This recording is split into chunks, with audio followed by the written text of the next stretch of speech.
The turbulence had barely settled when the little girl's voice rose above the dull hum of the airplane cabin, soft, trembling, and heartbreakingly sincere. "If I share my cookie, will you stay?" she asked, holding out a half-broken chocolate chip cookie with both hands, as if it were something sacred, something capable of fixing whatever was wrong. And beside her, sitting rigid with panic and embarrassment, was the poor single mom Mina, her trembling fingers still blotting the tears she had failed to hide. Passengers near them turned subtly, pretending not to stare, but everyone sensed the moment. A small child offering comfort to a stranger who looked like she was one breath away from collapsing. Amina hadn't meant to cry. Not here, not on a plane full of people she didn't know. People who seemed so polished, so well-dressed, so together. But the weight of the past week had followed her like a shadow. And the moment she sank into her seat, exhaustion had pressed down on her like a tidal wave. Her cheap backpack had torn at the zipper. Her phone was dying. Her bank account was nearly empty. She'd taken this flight with a borrowed credit card and a prayer that tomorrow would be kinder than today. But now, sitting here, her vision blurred by tears she couldn't swallow back. She felt utterly and painfully alone, except for the child. The little girl had been watching her from the moment she boarded, wide-eyed, curious, and strangely empathetic for someone so young. She had a soft pink dress, curls tied with blue ribbons, and a small plush rabbit tucked under her arm. She looked like the kind of kid who had never gone hungry, never feared eviction, never felt abandoned by life. Yet something in her gaze felt familiar, warm, understanding. Amina turned away, trying to steady her breathing. "Sweetheart," she whispered, "I'm okay. Really." But her voice cracked, betraying the lie. The little girl leaned closer, her tiny shoes dangling above the floor. "My daddy says when someone's sad, we should share something we love," she said, lowering her hand until the cookie touched Amina's sleeve. "Cookies always make me feel better. You can have mine, if you stay." Stay. The word lodged itself in Amina's chest like a stone. Before she could respond, a man's voice, deep and controlled, came from the seat beside the girl. "Lila," he said gently, "maybe the lady needs some space." Amina froze. She hadn't realized whose seat she'd been placed next to him. The CEO, the man she had only heard about in newspapers, leadership conferences, viral business segments. Lucas Hall, impeccably dressed in a navy suit, even while traveling, an air of quiet authority surrounding him like a tailored cloak. She'd recognized him the moment she walked down the aisle, but never imagined she'd end up sitting directly beside his daughter. Now, he was looking at her, not coldly, not impatiently, but with a measured concern she didn't expect from a billionaire accustomed to boardrooms and control. "Are you all right?" he asked quietly. Amina opened her mouth, but nothing came, because right then, the worst thing happened, the thing she had feared most. Her phone buzzed with a notification. One glimpse at the screen and her heart plummeted. A message she hoped would be different. A message that changed everything. She inhaled sharply, the cookie still hovering in the child's hand, and Lucas Hale's expression shifted, as though he sensed the storm inside her was only beginning. Amina's fingers shook as she lowered the phone to her lap, her vision blurring at the words she wished she had misread. "Interview canceled. Position filled. We apologize for the inconvenience." The message pulsed like a cruel reminder that no matter how hard she fought, life always seemed one step ahead, ready to knock her down again. She pressed her palm to her forehead, forcing back the sting of tears. This interview had been her last hope, a chance to restart, rebuild, breathe. Without it, she didn't know how she would make next month's rent, let alone keep her little son fed. She sucked in a breath, quietly trying, failing while beside her. The little girl leaned closer, her brows knitting with concern. "Daddy." "She's sad," the child whispered, as if reporting something sacred. Lucas Hawley glanced toward Amina again, his posture straight, yet softened by the realization that the woman beside him was not merely stressed, she was breaking. "Is there anything I can do?" he asked. A simple question, but one that carried weight coming from a man whose decisions could alter companies. Amina shook her head quickly. No, I'm fine. Her voice tangled with emotion. How could she explain? How could she make it sound small enough not to burden strangers? It's been a long week, but it had been more than a long week. It had been a long year, Dot. Her mind drifted unwillingly to the beginning of it all. She had once stood in a small apartment with promise in her hands, a stable job at a textile factory, enough to cover expenses, and dreams for her son, Ibrahim. She had been proud of what she built alone. After her husband walked out 2 years earlier with a careless excuse and never returned. But when the factory shut down, unexpectedly, when layoffs came like a cold knife, Amina found herself scrambling through temporary jobs, each more unstable than the last. Cleaning offices at midnight, folding clothes at a store that eventually reduced staff, babysitting for neighbors who often paid late. Every rupee she earned was stretched beyond its limits. And no matter how hard she tried, life seemed to slip a little further from her grasp until the job interview in Karachi appeared. A position that matched her skills. A salary that could finally bring stability. She had borrowed money from her sister for the flight, promised she would repay every cent once she got the job. She packed her son's favorite biscuits, kissed him goodbye, and boarded the plane with hope clutched tightly against her chest. And now, everything had fallen apart before she even landed. A broken sound escaped her throat before she could stop it. Lila, still holding the cookie, gently slid closer. "Daddy tells me when grown-ups cry, it's because their hearts are tired," she said softly. "Is your heart tired too?" Amina blinked quickly, trying to form a smile. "Maybe. Just a little." Lucas observed her quietly studying the exhaustion in her shoulders, the worn backpack, the fraying sleeves of her shirt. He didn't push, didn't pry, but something in his expression tightened. Like a man remembering a time he too had known the weight of helplessness. The plane hummed onward. But Amina felt as though she were suspended in a moment she didn't know how to escape. Then the announcement came over the intercom, something unexpected. Something that made Lucas sit up straighter. A sudden change in the flight plan. A storm ahead. The captain's voice crackled through the speakers, calm but firm. "Ladies and gentlemen, due to a developing storm system ahead, we may experience moderate turbulence. Please remain seated with your seatbelts fastened." A ripple of concern spread through the cabin passengers, adjusting belts, tightening grips, straightening postures. But for Amina, already shaken by the crushing news on her phone, the announcement felt like another blow she wasn't prepared for. The plane jolted once, sharply, as though the sky had nudged it with a temper. Lila squeaked and instinctively grabbed Amina's sleeve, her little fingers tightening. "It's okay," Amina whispered, even as her own stomach clenched. She placed a steadying hand over the girl's. "It's just a bump." Lucas glanced at his daughter with concern, then at Amina. For a fleeting moment, the three of them formed an unlikely triangle: a billionaire, his gentle-hearted child, and a woman fighting to keep herself from falling apart. But the turbulence didn't ease. It worsened. The lights flickered once, just long enough to trigger gasps around the cabin. A baby began wailing somewhere behind them. Passengers exchanged uneasy looks. The aircraft trembled again, harder this time, and Amina's breath caught in her throat. She wasn't afraid of flying usually, but in her fragile state, every shake felt like a threat. "Daddy?" Lila whimpered. Lucas wrapped an arm around her shoulders.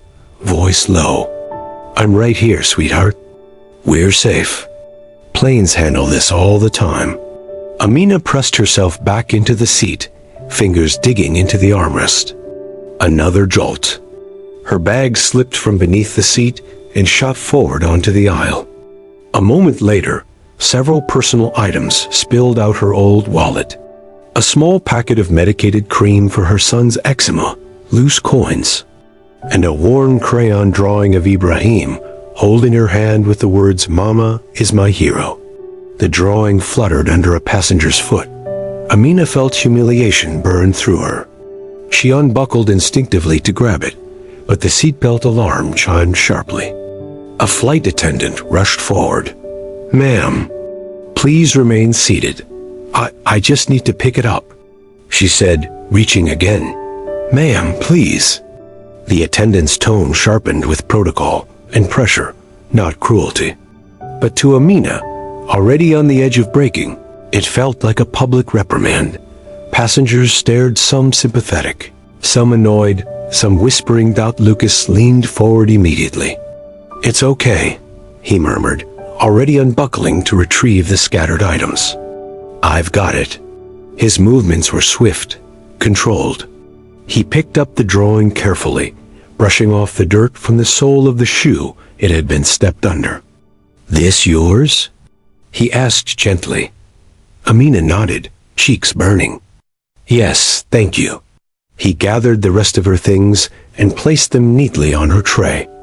No judgment, no question, just quiet respect. But the humiliation still clung to her like a second skin. Then, as if the sky wanted to test her even further, the plane lurched this time so abruptly that a tray of drinks from the row behind them crashed forward. A cold splash of juice drenched her lap, dripping down her shirt and soaking into the cloth of her seat. Gasps erupted. A child cried. Someone muttered, "Oh no, that poor woman." Amina froze, mortified, her clothes sticky and stained. The cold seeped into her bones, but the shame was worse than the discomfort. She clenched her hands, blinking rapidly, praying no more eyes landed on her. Layla's face scrunched with worry. "Daddy, can we help her?" Lucas reached into his carry-on without hesitation, pulling out a crisp white handkerchief and offering it to Amina. "Here," he said softly. "Let me help." Amina shook her head, voice trembling. "I'm sorry. I'm causing trouble for everyone." "You're not," he said firmly. "Not even a little." But even as he spoke, the turbulence intensified, and the captain's next announcement carried the chill of something serious. "Ladies and gentlemen, we are diverting the flight." A gasp rippled across the cabin.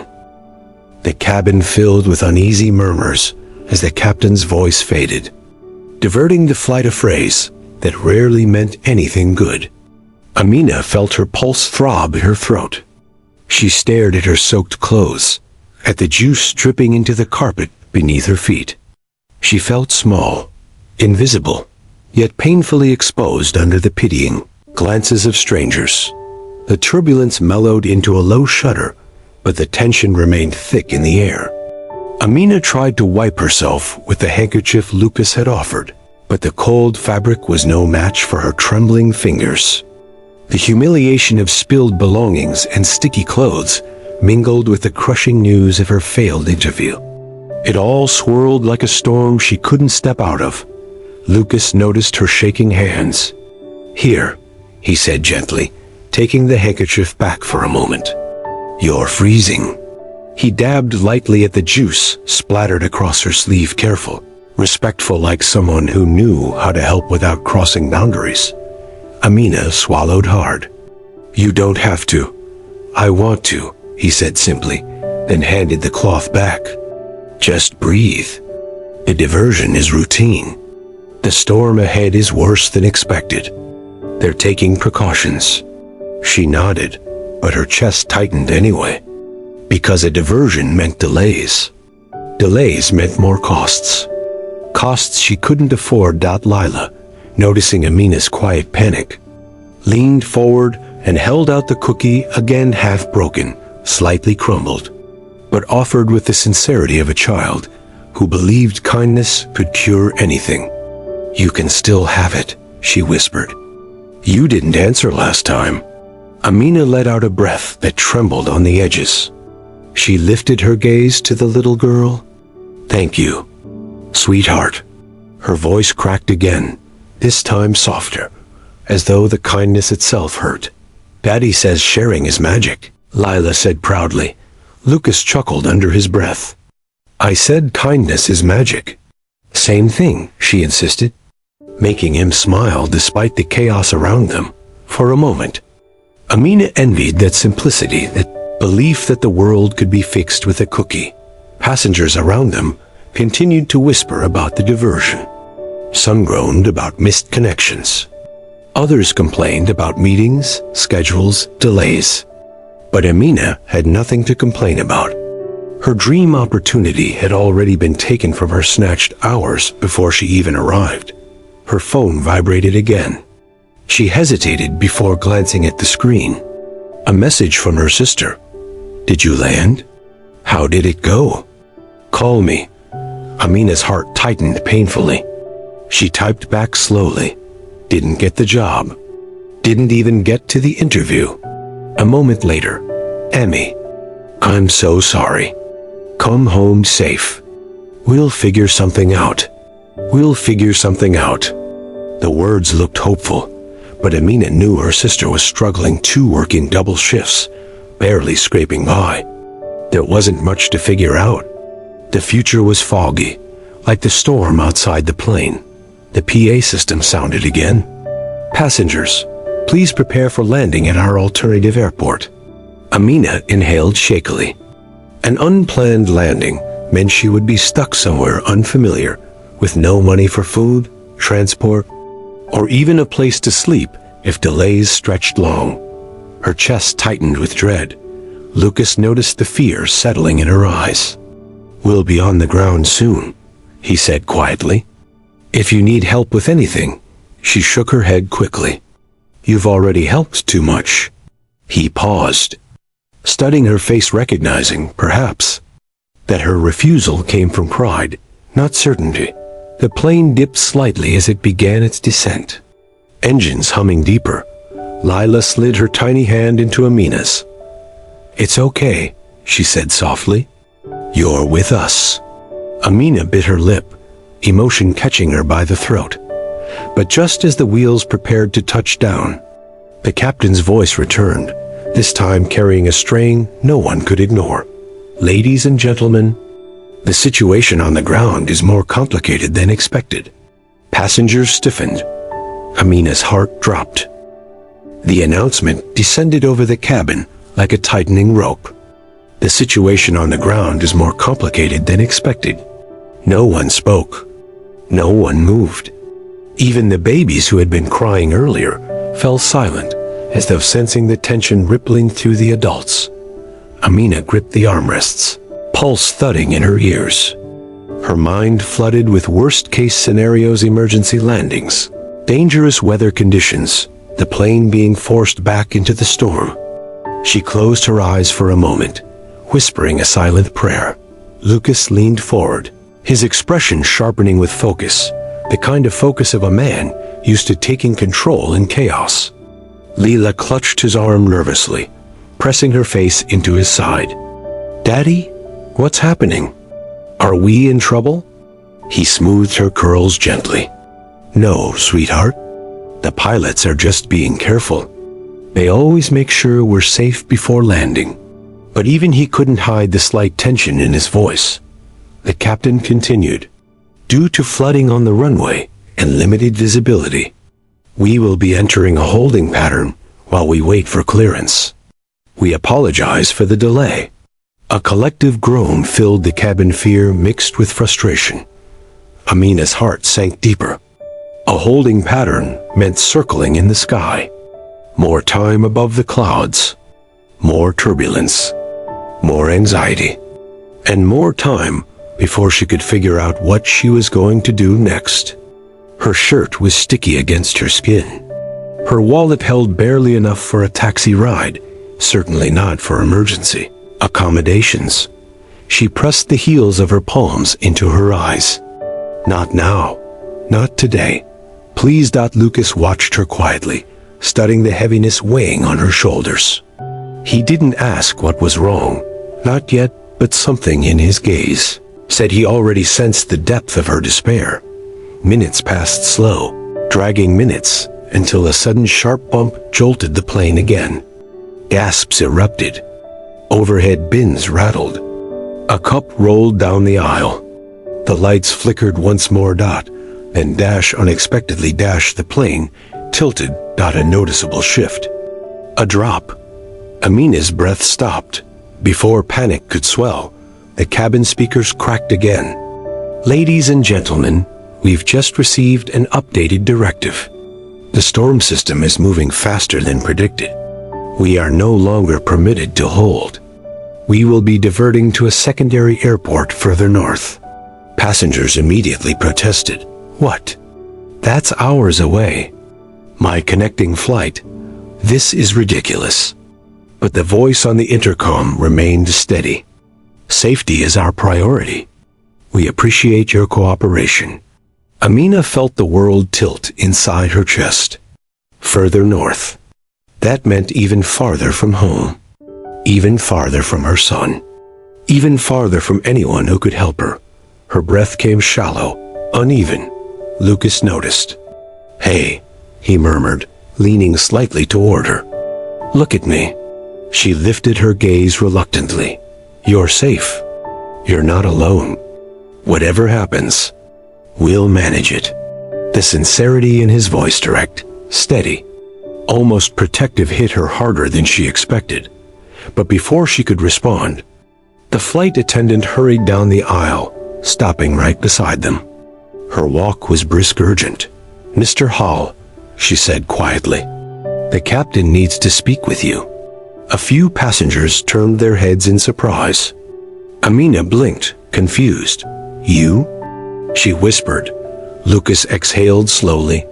Something tells me this isn't about my meal preference. The attendant nodded. It's regarding your arrival plans and security protocols. Amina stared at him, realization dawning. Of course. He wasn't just a CEO. He was that CEO one of the most recognizable faces in the region. High profile, protected. Someone whose movements triggered logistics the average traveler would never understand. But then came the twist Amina didn't expect. Attendant leaned closer and whispered urgently, Sir, we've also received a request from the ground. It concerns a passenger seated beside you. Amina froze. Her? Lucas asked, brows lifting. The attendant nodded. Yes, we need to inform her as well. It's urgent. Amina's heart hammered so loudly she could hear it in her ears. Me? Why? What's happening? The attendant hesitated before speaking the words that made Amina's blood run cold.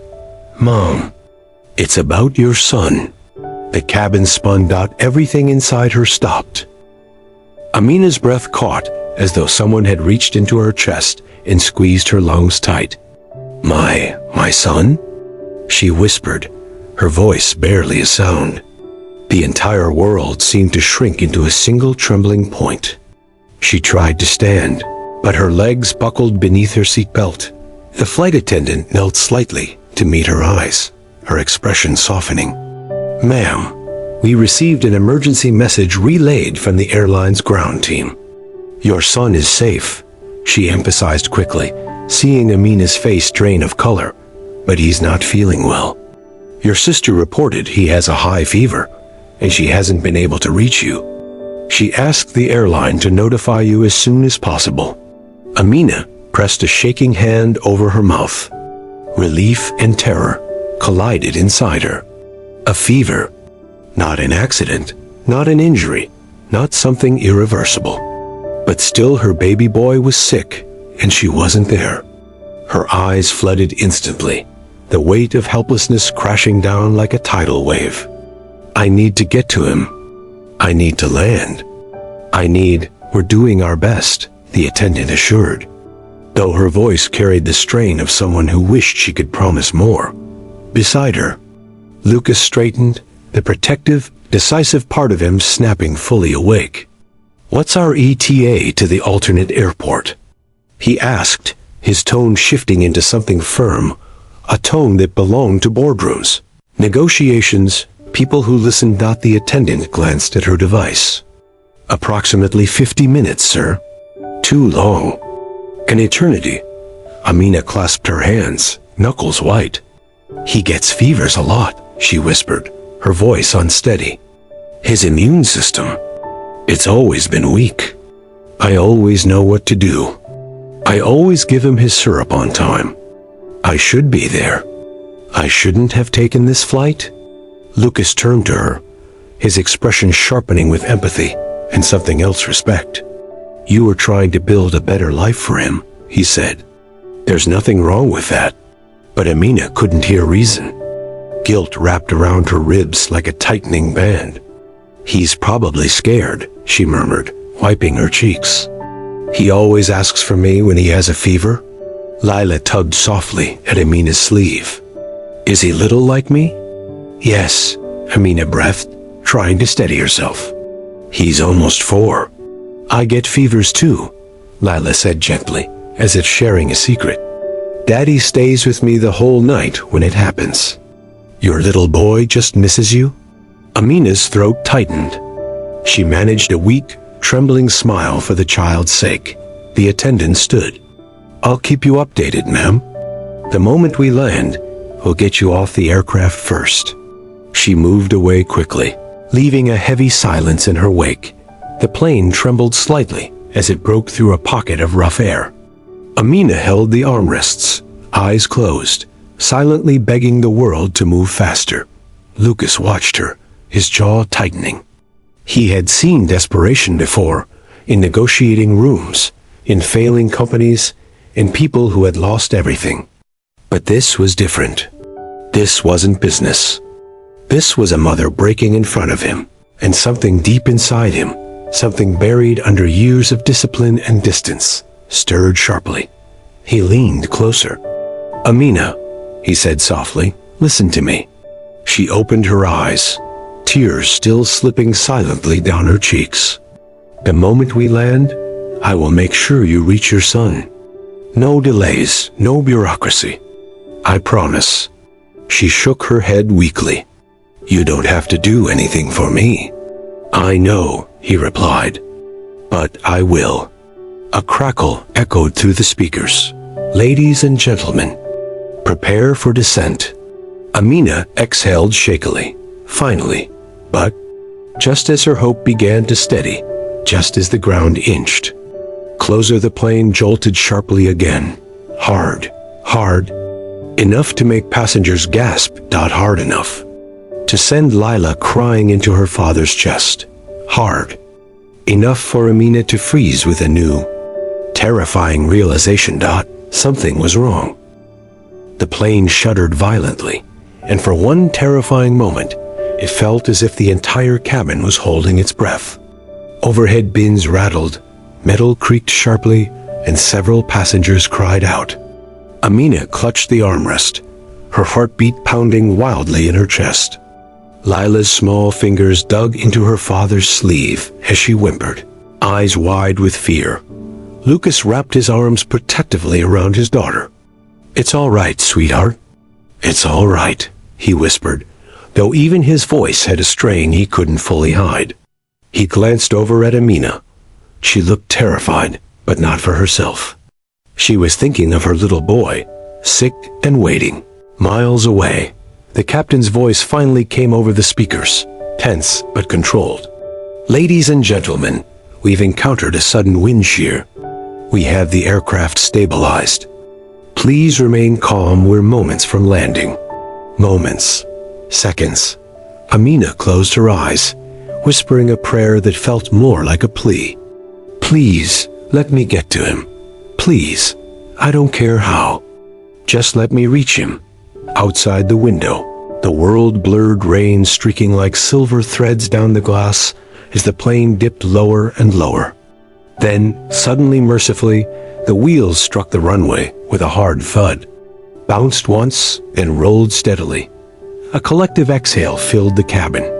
Amina felt her body sag with relief, tears slipping freely down her cheeks. She didn't bother wiping them. They weren't from fear anymore. They were from sheer gratitude. The plane slowed and finally came to a stop on the rain-slicked tarmac. Almost instantly, the attendants began moving through the aisles. "Everyone, please remain seated. We will be deplaning shortly," one announced. Then she hurried straight to Amina and Lucas. "We've arranged for you both to exit first," she said. "Ground staff is waiting." Amina unbuckled with trembling hands. "Thank you. Thank you so much." Lucas placed a steadying hand on her shoulder. "Let's go. We'll get you home." But when they stepped into the jet bridge, Amina froze. A small team was waiting airport security, a woman from the airline, and a paramedic holding a tablet with the information her sister had sent. But something else, something unexpected, was happening at the same time. Airport staff hurried toward Lucas as well. "They weren't here just for her, Mr. Hawley," one of them said. "We've been informed you have a scheduled meeting with the press in less than 2 hours. A car is waiting to take you." "I'm not going," Lucas cut in, voice firm, unshakable. The staff blinked in confusion. "Sir, but it's arranged. I said I'm not going." He turned to Amina. "We have somewhere more important to be." Amina's breath caught. "Lucas, you don't have to sacrifice your plans." "I can manage," he shook his head. "Your son is 4 years old. Mine is standing right next to you," he said, glancing at Lila clutching her rabbit. "No meeting is more important than a child who needs their parent. Let's go." And he meant it. Within minutes, Lucas had arranged a private airport vehicle, a quiet, warm car that whisked them through the rain-soaked streets. He sat beside Amina in the back seat while Lila sat between them, holding her hand as if sensing the storm inside her. When they finally reached her sister's home, Amina's heart nearly burst. She rushed up the stairs, flinging open the door. There, lying on a thin mattress, flushed with fever, whimpering softly, was her little boy. "Ibrahim," she choked, falling to her knees beside him. His eyes fluttered open weakly. "Mama?" Amina gathered him into her arms, sobbing into his hair. "I'm here, my baby. I'm here." Lucas stood quietly in the doorway, Lila holding on to his pant leg, watching the reunion with a soft, solemn expression. Amina turned to him, tears streaming but her voice steady. "Thank you for bringing me home." Lucas nodded once, gently. "You would have done the same for me." Then, in a hushed whisper, Lila stepped forward and pressed the cookie, the one she'd protected the whole flight, into Ibrahim's small hand. "Sharing makes everything better," she said softly. Amina broke this time in gratitude. In that moment, surrounded by warmth, tears, and unexpected kindness, she understood the hidden lesson in the chaos of the day. Sometimes the storms that force us off our path lead us exactly where we're meant to be.